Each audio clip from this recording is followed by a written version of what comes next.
Joachim du Bellay, 500 ans de musique déposée sur ses vers.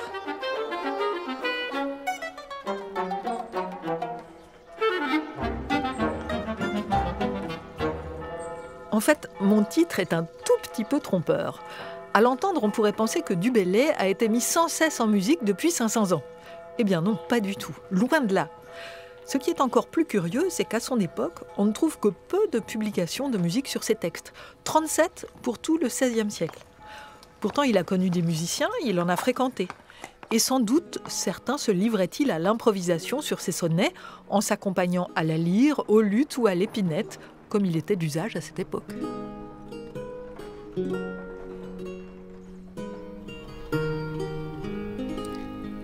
Heureux qui, comme Ulysse, a fait un beau voyage, ou comme cette huile-là qui conquit la toison et puis est retourné, plein d'usage et raison, vivre entre ses parents le reste de son âge.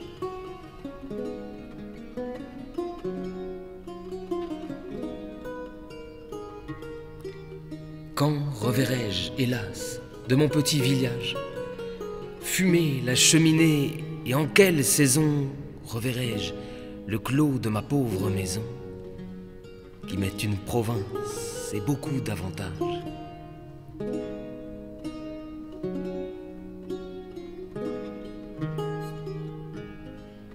Plus me plaît le séjour qu'ont bâti mes aïeux, que des palais romains le front audacieux, plus que le marbre dur, me plaît l'ardoise fine.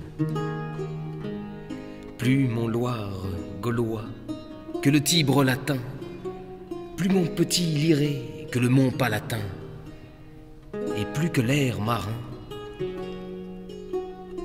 la douceur angevine. Ce poème, slamé ici par Quam avec les musiciens de l'ensemble Dulce Mémoire, est sans doute aujourd'hui le plus connu de Joachim du Bellay. Je dirais même peut-être le seul connu. Et pourtant, il n'a pas été mis en musique à son époque et pas souvent après non plus. Il faut attendre 1916 pour que le sergent de liaison André Caplet tire de ce sonnet, comme il dit, quelques vers exprimant un état d'âme et qu'il décrive sur un ton plein de nostalgie les déchirements de la guerre.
Les sentiments exprimés par du Bellay dans son poème « Heureux qui comme Ulysse » sont évidemment universels et peuvent parler à l'être humain du XXe et du XXIe siècle aussi bien qu'à celui du XVIe.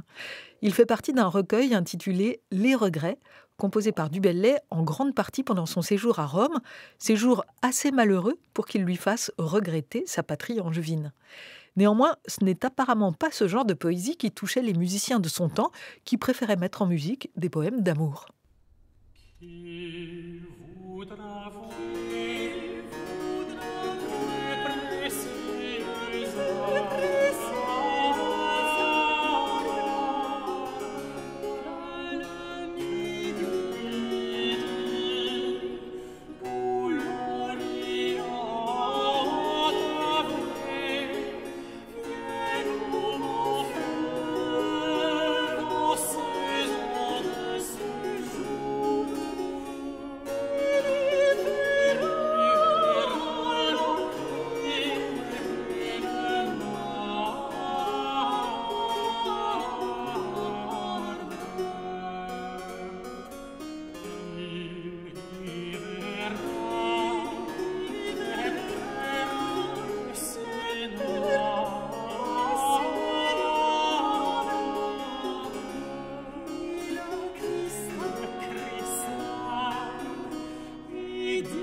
Ce poème, Qui voudra voir, est un des rares à avoir été mis en musique du vivant de Du Bellay par Clément Jeannequin, mort en 1558, 2 ans avant le poète. Il est avéré également que Jacques Arcadelt, compositeur qui lui aussi avait vécu à Rome, a mis quelques poèmes en musique avant 1560.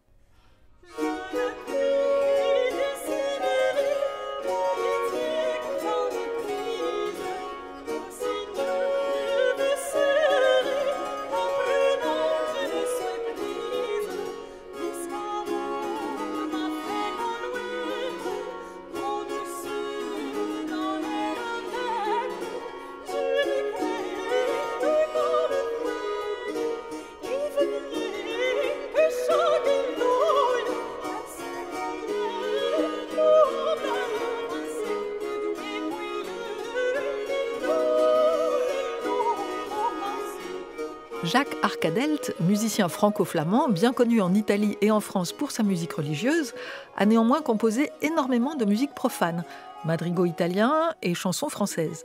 Avec 9 chansons sur des poèmes de Du Bellay, il est celui de son époque qui lui a consacré le plus de ses œuvres.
Du Bellay et Arcadelt fréquentaient tous les deux la cour et il est probable qu'ils ont collaboré directement et travaillé ensemble.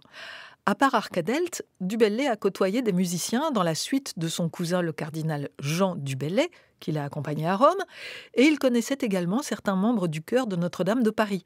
Ce qu'on sait puisqu'il a logé les 3 dernières années de sa vie chez le prêtre et chanteur angevin Claude de Bise, chanoine de la cathédrale.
Comme on le sait grâce à son poème « Heureux qui comme Ulysse », Joachim du Bellay est angevin, né dans le petit village de Liré il y a 500 ans, en 2022. Sa jeunesse ne semble pas très heureuse. Il perd ses parents très jeunes et se retrouve sous la tutelle de son frère, qui n'est pas très présent et ne s'occupe pas de lui. Solitaire et de santé fragile, Joachim se réconforte dans la contemplation des paysages de la Loire, dont il gardera le souvenir longtemps après les avoir quittés. Il part étudier le droit à Poitiers, puis en 1547, à 25 ans, il rejoint le collège de Coqueret, à Paris, sur la montagne Sainte-Geneviève, où il aura pour condisciples Ronsard et Baïf, sous la férule de l'écrivain helléniste Jean Dorat. C'est une période de travail intense sur les textes anciens, latins et grecs. Le groupe d'amis poètes réunis là, autour de Ronsard, Baïf et du Bellay, s'appelle d'abord La Brigade, puis deviendra La Pléiade. Ce petit groupe d'avant-garde va bientôt chercher à défendre la langue française comme véritable langue nationale littéraire.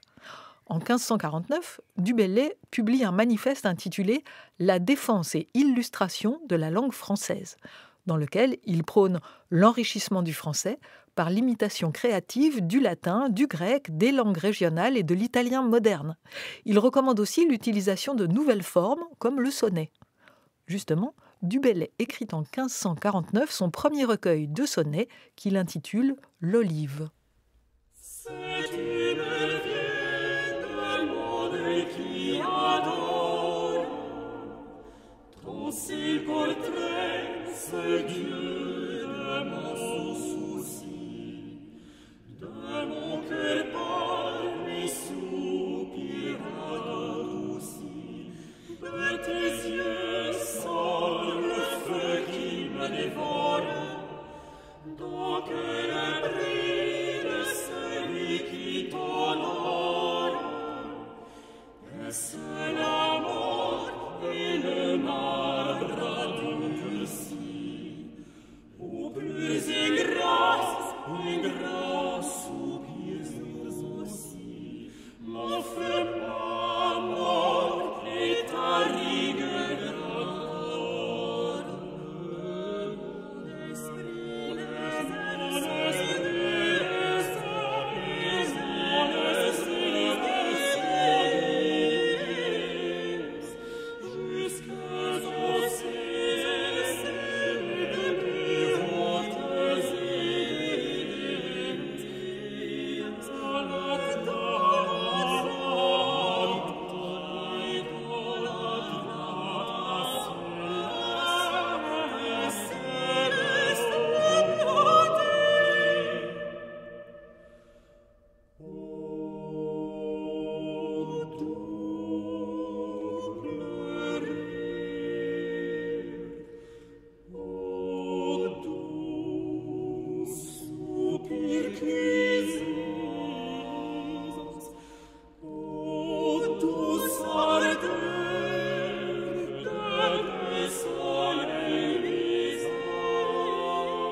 Dans ses œuvres, Du Bellay défend l'euphonie, le rythme, la musicalité de la langue. Contrairement à Ronsard, il ne réclame pas qu'on mette ses poèmes en musique, sans l'interdire non plus bien sûr.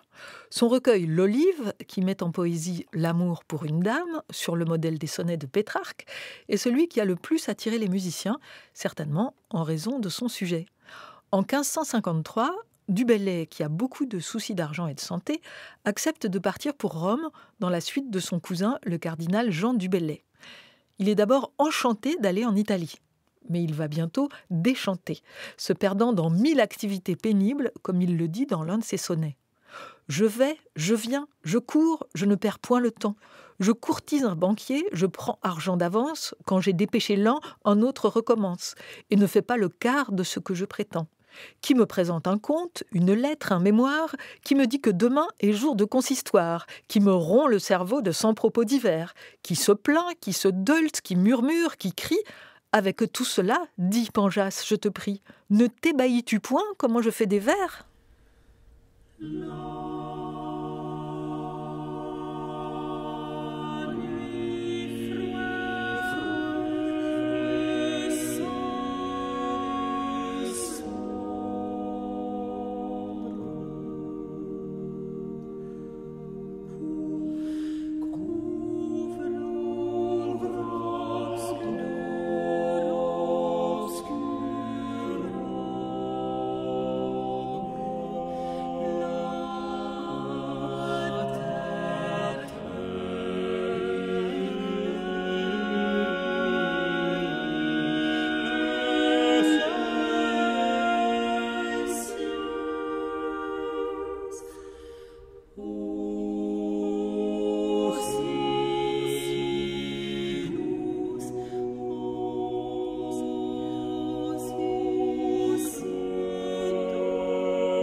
Ces deux strophes, La nuit froide et sombre, extraites d'une ode des vers lyriques de 1549 de Du Bellay, ont été mises en musique une quinzaine d'années après la mort du poète par Roland de Lassus, de passage à Paris.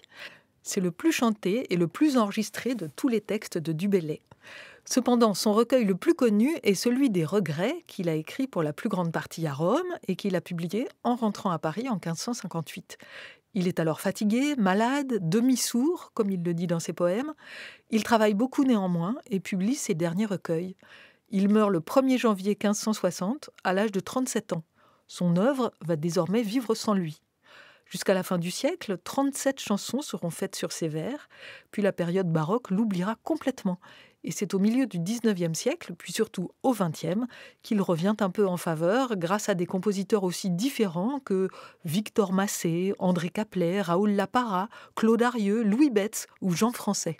Couvert de poils gris, argentâtre et poli, comme satin, coupé par-dessus sur les chines, et blanc dessous, comme lumineux, la tête à la tête, le pareil, le col crassé, le dessous d'un nez bénin, un petit muscle, et voilà, autour du ciel, était sorti une barbelette, argentée, armand, la petite poêle, molle, mais nous, je tiens à ma soleil,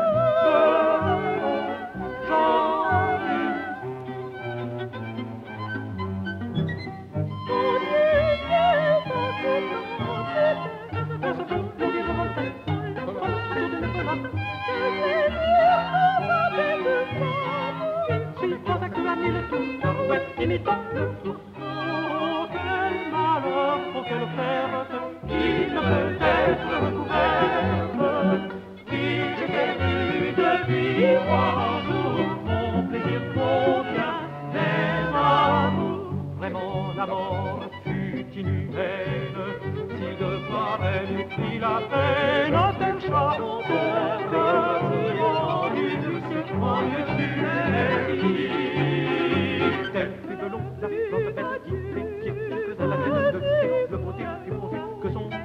a point vu la gorge douce et mignonne, et la queue longue à la colonne, mouchetée de divers mots, de énervement. Pour la beauté des airs, c'est les vignes vertes immentées.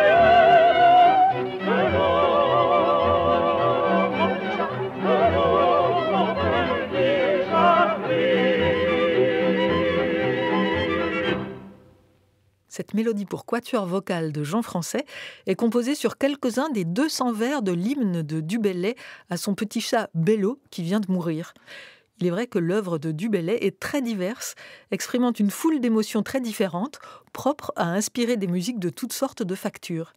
Et ces poèmes peuvent encore aujourd'hui susciter l'inspiration chez les musiciens. En 2016, Fabien Touchard, dans son recueil L'horloge et l'abîme, pour soprano, flûte, hautbois et piano, nous laisse à penser que la relève est assurée avec Reverdy, qui sonne comme une promesse d'avenir pour la poésie de Du Bellay.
Reverdy, extrait du recueil L'horloge et l'abîme de Fabien Touchard sur un poème de Joachim Du Bellay. Marie-Laure Garnier soprano, Anna Besson flûte, Augustin Goris hautbois, Guillaume Sigier piano.